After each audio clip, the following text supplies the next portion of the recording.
Picture this. You're gliding along a twisty canyon road on your brand new, expensive, high-tech motorcycle, picking up the pace, leaning ever further as your confidence grows. The frame and suspension are working as they should, the tires grip the pavement, the G-forces build, and as you're whipping around a tight bend, you realize that the bike is sliding.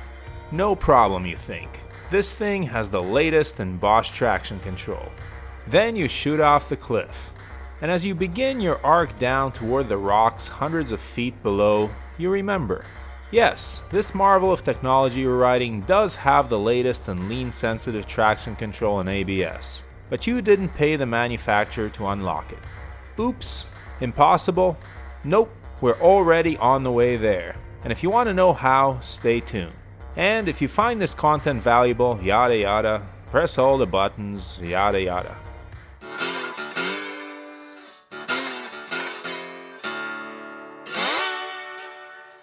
As an oldish, grumpyish dude, I'm a Gen Xer, I've not played many video games recently, but I am familiar with the phenomenon of selling a video game for cheap or even giving it away for free and having users pay for unlocking key features of that video game once the customer is already invested in it.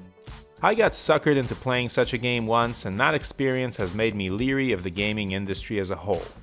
In an increasingly digitized world, this business model has taken off, and not just in the video game industry.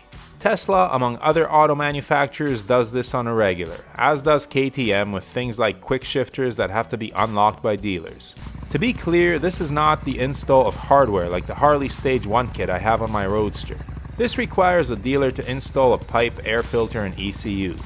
This is a feature that is already on the car or motorcycle that can even be unlocked by you with the press of a button on your phone, provided you pay the manufacturer or dealer hundreds of dollars first. Or thousands. Zero Motorcycles is an example of this. I was just reading an article in Adventure Rider magazine which discusses some of the features of Zero's Cypher 3 Plus operating system. The article piqued my curiosity, so I went to Zero's website to find out more.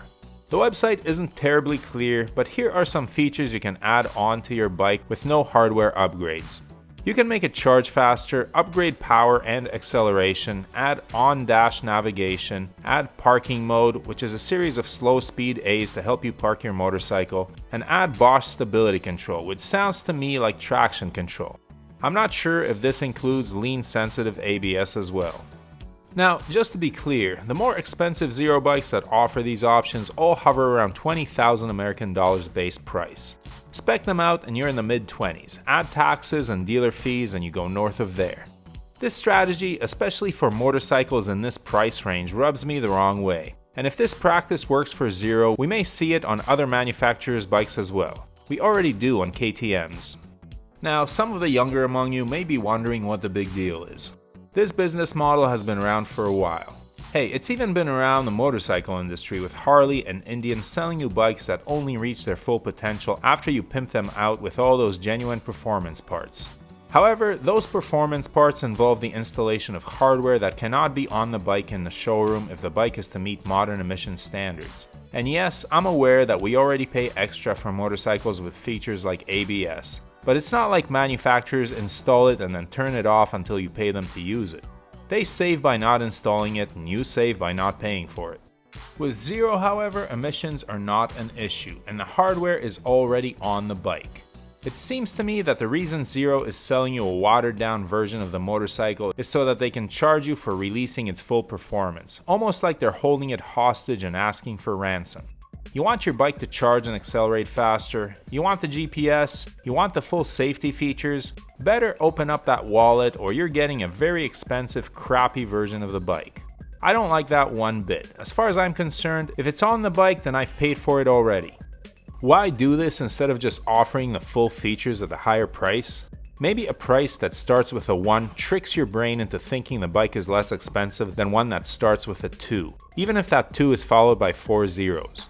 But let's be honest, at this price these bikes are going to owners with some means, and I doubt that if you have the money to drop on one of these, a couple of thousand one way or another will sway your decision.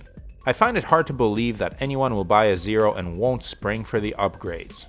This is only my humble opinion, but I'd respect Zero if they didn't play this game and just offered the bike without the smoke and mirrors pricing.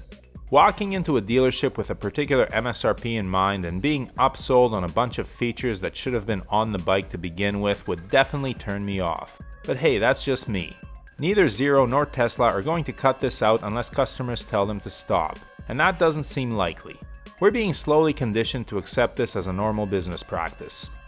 So, as nice as some of these bikes look, I won't be getting a Zero anytime soon. And if any other manufacturer builds a motorcycle and attempts to force me to pay a ransom to use the hardware that's already on it, especially safety equipment that could save my life, they needn't bother advertising to me. They won't be getting a single penny from my wallet. And if enough riders make it known that this kind of nonsense is unacceptable, it'll stop. So what do you think? Am I alone here? Am I overreacting? Is this the wave of the future, or should we, the motorcycling community, nick this in the bud? Please make your opinions known in the comments and ride safe. Crusty Old Guy, out. If you're interested in any of the gear that Brooke and I wear or use, or the camera equipment we use to film this channel, the links are below.